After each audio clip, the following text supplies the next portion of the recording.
नमस्ते सभी को। आज का हमारा टॉपिक है वो है गुप्त साम्राज्य के बारे में।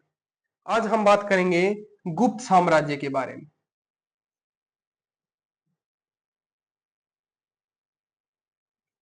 गुप्त साम्राज्य में बात करेंगे।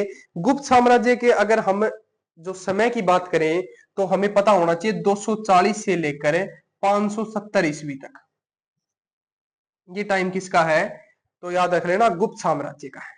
गुप्त साम्राज्य में जो संस्थापक है वो कौन है? श्रीगुप्त है। कौन है संस्थापक? श्रीगुप्त है। कौन है? श्रीगुप्त है। वास्तविक संस्थापक चंद्रगुप्त प्रथम है और वैसे संस्थापक कौन है?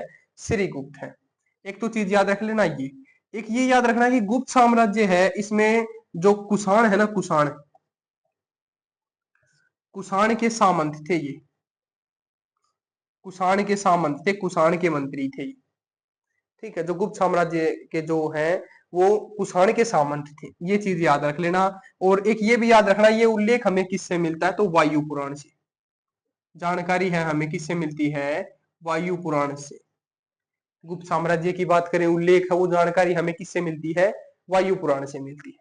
ठीक है, एक बात करें, प्राचीन इतिहास का स्वर्ण काल कहते हैं। क्या कहते हैं? प्राचीन इतिहास का स्वर्ण काल। प्राचीन इतिहास का क्या कहते हैं? स्वर्ण काल किसे कहते हैं? तो गुप्त साम्राज्य को कहते हैं। प्राचीन इतिहास का स्वर्ण काल किसे कहते हैं? गुप्त साम्राज्य को कहते हैं। उसके बाद देखो, एक बात करें इनकी भाषा की, यदि मैं बात करूं भाषा कौन सी थी, तो याद रख लेना संस्कृत भाषा थी। ठीक है, संस्कृत भाषा थी वो, गुप्त साम्राज्य की भाषा थी। ठीक है, प्राचीन इतिहास का स्वर्ण काल कहते हैं। संस्थापक कौन है? श्रीगुप्त है। ठीक है, अगर हम बात करें जो क्रम से बात करें तो सबसे पहले तो देखो जो श्रीगुप्त है, उसके बाद है घटोत्कच। ठीक है, फिर है चंद्रगुप्त प्रथम। कौन है? चंद्रगुप्त प्रथम। फिर बात करें समुद्रगुप्त, उसके बाद चंद्रगुप्त द्वितीय, फिर आता है कुमारगुप्त, फिर उसके बाद आता है सकंदगुप्त। ठीक है, उसके बाद नरसिंहगुप्त, और फिर आता है विष्णुगुप्त। विष्णुगुप्त, ये है एक क्रम से आपको याद रखना है। ठीक है, ये इनका क्रम है। सबसे पहले बात करेंगे श्रीगुप्त के बारे में। श्रीगुप्त संस्थापक गुप्त साम्राज्य का।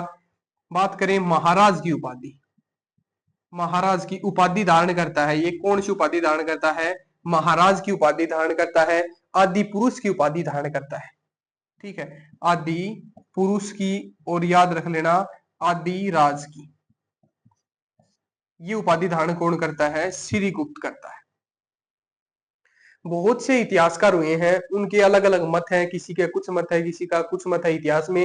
तो बहुत से इतिहासकारों ने कहा है, किसी ने कि जैसे जो गुप्त साम्राज्य है उनके लोग जैसे ब्राह्मण है, किसी ने कहा है क्षत्रिय है, किसी ने कहा कि शूद्र है। तो आपको याद रखना है कि एक सर्वमान्य मत हुआ है, इतिहासकार हुए हैं रोमिला थापर। तो आपको याद रखना रोमिला थापर। रोमिला थापर जिसका जो मत है वो सर्वमान्य है, उसने कहा है कि वो वैश्य थे, गुप्त साम्राज्य के थे, ये वैश्य थे। ये इतिहासकार हुआ है, सर्वमान्य मत हुआ है रोमिला थापर का, इसने कहा है कि ये वैश्य थे। ठीक है, उसके बाद एक घटोत्कच की ओर याद रख लेना। घटोत्कच ने भी एक उपाधि धारण की जिसका क्या नाम है? महाराज। महाराज की उपाधि श्रीगुप्त ने भी धारण की, और किसने की? घटोत्कच ने भी की। उसके बाद देखो,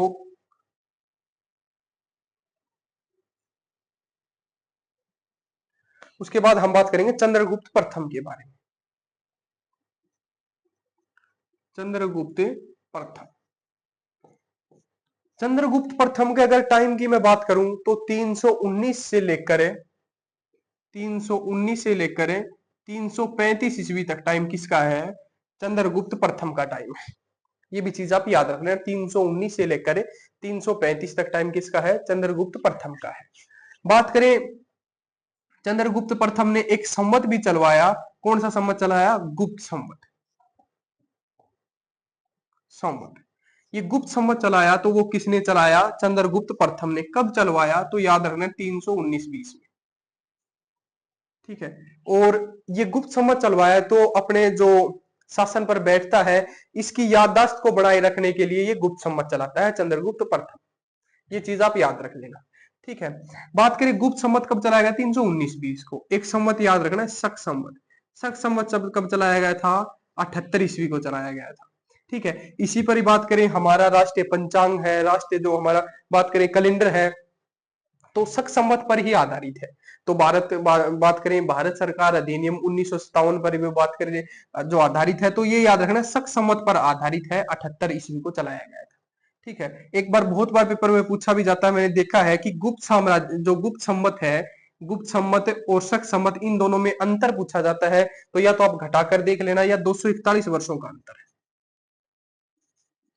ऐसे पूछा जाता है कि शक संवत है ना, शक संवत, और बात करें कि गुप्त संवत, इसमें अंतर, इन दोनों में अंतर है वो 241 वर्षों का है। ठीक है, ये चीज आप याद रख लेना। उसके बाद एक चीज ये याद रखना है कि जो चंद्रगुप्त प्रथम है, इसने अपना राज्य का विस्तार किया वो वैवाहिक संबंध बनाकर किया, और इसका जो विवाह होता है वो लिच्छवी राजकुमारी है, कुमार देवी, कुमार देवी, कुमार देवी के साथ विवाह होता है। लिच्छवी राजकुमारी कुमार देवी के साथ विवाह किसका होता है, चंद्रगुप्त प्रथम का होता है।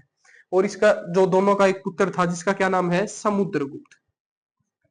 कौन था, समुद्रगुप्त, जिसे भारत का नेपोलियन कहते हैं, भारत का नेपोलियन। ये भी याद रखना है, भारत का नेपोलियन किसे कहते हैं, समुद्रगुप्त को कहते हैं। इसके बाद जो उत्तराधिकारी है वो है समुद्रगुप्त, उसकी भी हम बात करेंगे अभी। जो लिच्छवी राजकुमारी थी कुमार देवी, उसके साथ शादी होती है।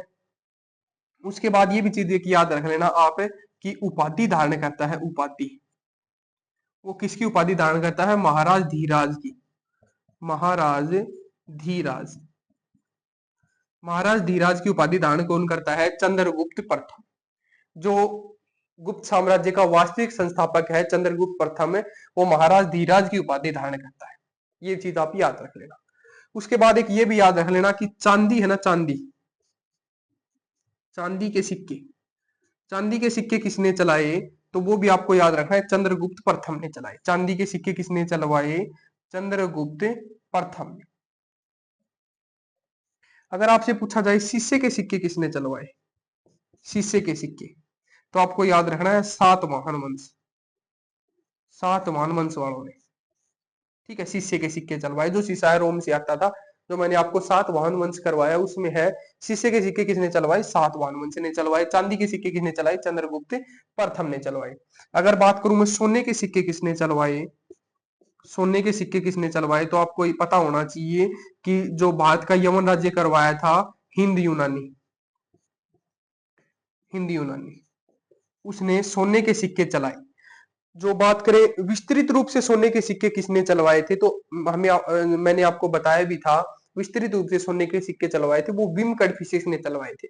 उससे पहले एक चीज ये भी याद रख लेना कि जो तांबे के सिक्के हैं, तांबे के सिक्के, तांबे की बात करें, तांबे के सिक्के किसने चलवाए थे, कुषाण वंश में है कुजुल कड़फिसेस, कुजुल कड़फिसेस, कुजुल कड़फिसेस ने किसके सिक्के चलाए, तांबे के सिक्के चलाए। और इसका ही उत्तराधिकारी कौन है, विम कड़फिसेस। इसने बात करें विस्तृत रूप से सोने के सिक्के चलाए, सोने के सिक्के चलाए।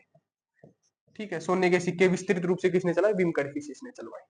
ठीक है, वैसे हिंदी यूनानियों ने भी चलाए सोने के सिक्के, विस्तृत रूप से विम कड़फिसेस ने चलवाए थे। तो ये चीजें हैं जो आपको याद रखनी। जो चांदी के सिक्के हैं वो किसने चलाए, चंद्रगुप्त प्रथम ने चलवाए।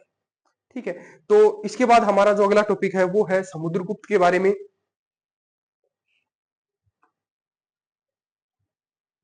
जिसे भारत का नेपोलियन कहते हैं,